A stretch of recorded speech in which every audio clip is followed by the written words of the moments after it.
Irmãos, voltamos aqui no primeiro tópico da nossa revista. Uma vocação absolutamente divina. Ordinariamente, o ciclo apostólico ele já teria sido definido com a morte de Judas e na substituição de Matias,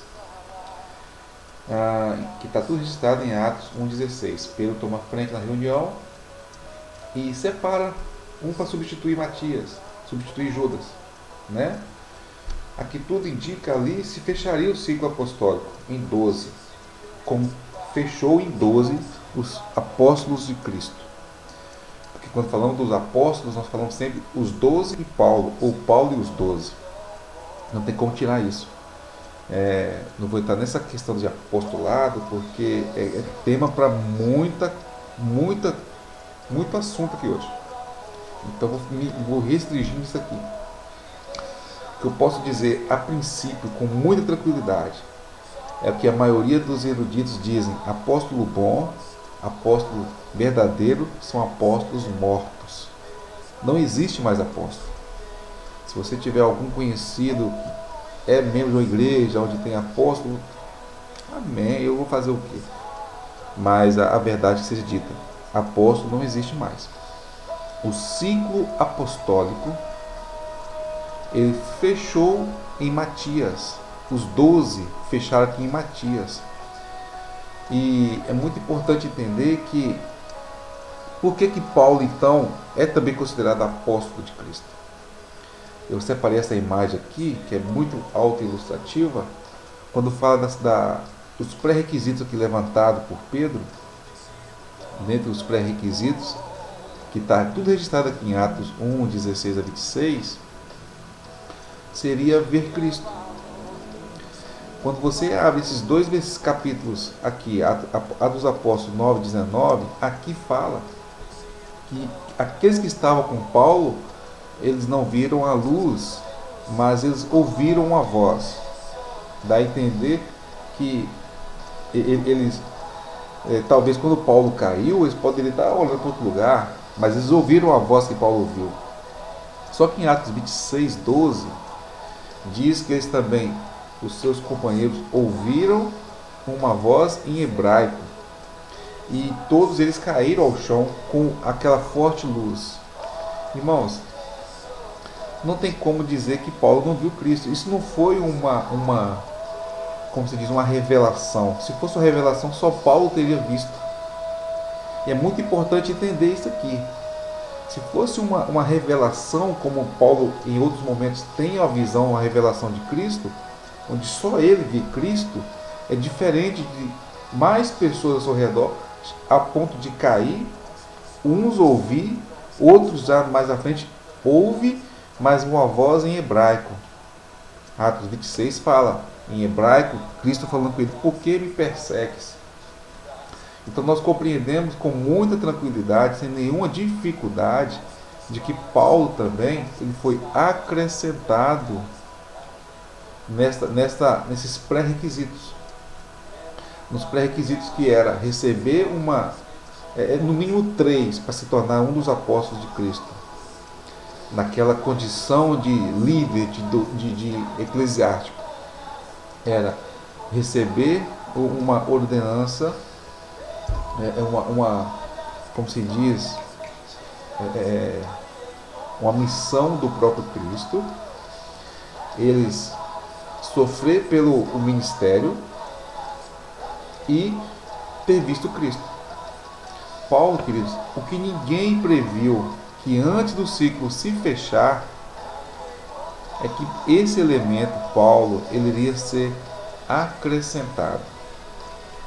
Eu não vou nem falar sobre a missão de Cristo, que Paulo ele recebeu a missão de levar o evangelho aos gentios. O sofrimento de Paulo, se vocês olharem lá o sofrimento de Paulo em comparação com os outros apóstolos, eu diria que seria até maior. Temos uma listagem muito bacana ali, resumida, tá? Em 1 Coríntios 11, 2 Coríntios 11, de 23 a 32. Quando fala lá, 12, de 23 a 32. Se vocês observar também, quando eu falo que o ciclo se fechou, quando eu falei aqui para vocês que o ciclo apostólico teria sido definido ou fechado, se vocês abrirem, eu vou abrir com vocês Apocalipse, Apocalipse 20, de 9 a 14. O que está escrito lá? E olha que eu não queria nem parar aqui. Apocalipse 20, 12 e 14.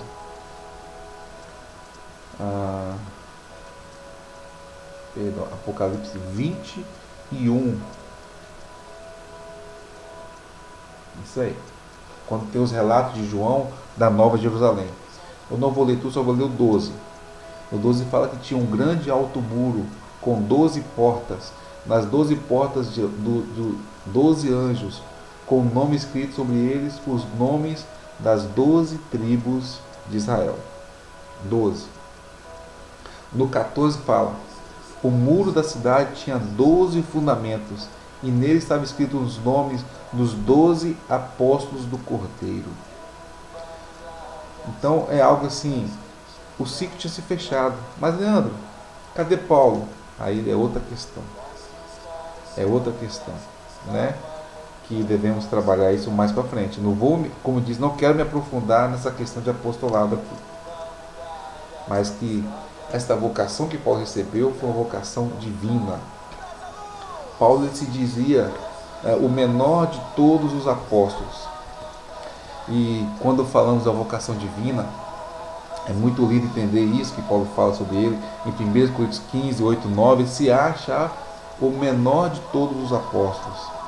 Esse menor a ponto de dizer que ele nem era digno de ser chamado apóstolo, porque perseguiu a igreja de Cristo. 1 Coríntios 15, 8, 9. Mas ele se chamava apóstolo. Quando olhamos assim os motivos por que Paulo foi chamado depois, eu não consigo enxergar nada além do que a graça de Deus. Irmãos, não tem como olhar para Paulo, tudo que ele fez. Quando Paulo olha para si mesmo, quando ele escreve para Timóteo, 1 Timóteo 1,12, ele fala um pouco sobre essa graça que Deus tem sobre cima dele. 1 Timóteo 1 Timóteo 1, versículos 12 e 14. Eu não vou ler tudo, vou ler só o 14. Não vou ler tudo. Dou graças àquele que me fortaleceu, Cristo Jesus, nosso Senhor, porque me julgou fiel, pondo-me no seu ministério. Me julgou fiel, me colocando no seu ministério. Ainda que outrora eu era blasfemador, injuriador, mas alcancei misericórdia, porque fiz por ignorância e credulidade. 14. E a graça do nosso Senhor superabundou com a fé e o amor que há em Cristo Jesus. Irmãos, é impressionante a graça operando na vida de Paulo, e eu enxergo nele que ele a modéstia, dele. Sou o menor de todos os apóstolos. Mas olha o que ele fala depois aqui no 1 Coríntios 15, versículos 10. Quando ele fala tudo isso, sou o menor de todos os apóstolos, mas pela graça de Deus sou o que sou. E a sua graça para comigo não foi vã, porque trabalhei muito mais do que todos eles, os apóstolos. Todavia não eu, mas a graça de Deus que está comigo. Queridos, esse chamado, vocação divina, essa inclusão de Paulo aos 12, é por isso que falamos os 12 e Paulo, os 12 apóstolos dos judeus e o Paulo, apóstolo dos gentios. Paulo foi incluso ali diante da soberania, operosidade da graça. Sem o que? Intermediação humana. É interessante, e eu chamo a atenção, eu vi escrito só na revista, eu não vi isso escrito em nenhum outro livro. Paulo, queridos, foi o único entre todos os apóstolos, que foi chamado por Cristo que glorificado. Isto aqui explica a queda no alto, que está registrado lá em Atos 9, 3, 5. Isso aqui explica os seus colegas caindo no sol de meio-dia. Se vocês olhar quando Cristo foi glorificado, quando ele estava no monte com Pedro, Tiago e João, quando veio Moisés e Elias, glorificado, o sol do meio-dia não consegue suportar a glória do Pai. Quando João olha para Cristo, ele vê o rosto dele e consegue enxergar. Quando Moisés, no deserto, seu rosto é transfigurado, o pessoal não conseguia olhar para ele. Então, meus irmãos, o privilégio de Paulo aqui, mostrando uma vez mais o poder de Deus para com o homem, aonde a sua graça, a sua soberania, graça, é muito maior do que a capacidade humana. É importante entender que todo o ensino de Paulo, ele não dependeu de ninguém, além de quem? O Espírito Santo.